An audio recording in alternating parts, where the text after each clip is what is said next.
በሕይወታችን ውስጥ ተግባራዊ መሆን ካለባቸው ታላላቅ የመጽሐፍ ቅዱስ ምሳሌዎች መካከል መድኃኒታችን ኢየሱስ ክርስቶስ በተራራው ስብከቱ ላይ የተናገራቸው ለመንፈሳዊ ልምምድ የሚጠቅሙት ቃላት የሚከተሉት ናቸው። አንደኛ፣ መንፈሳዊ ድህነት ወይም ትሕትና። ሁለተኛ፣ በሰዎች ሁሉ የሚሆን የዋህነት።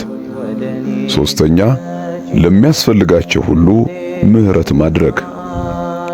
አራተኛ፣ ሰላምን ለማውረድ እንጂ ችግርን ለመፍጠር አለመታገል።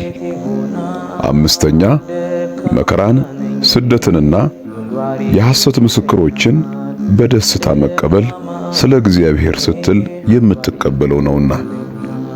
ስድስተኛ፣ ለጸሎት እንቅፋት ስለሚሆን ጠላትነትን በሰዎች ዘንድ አታነሳሳ።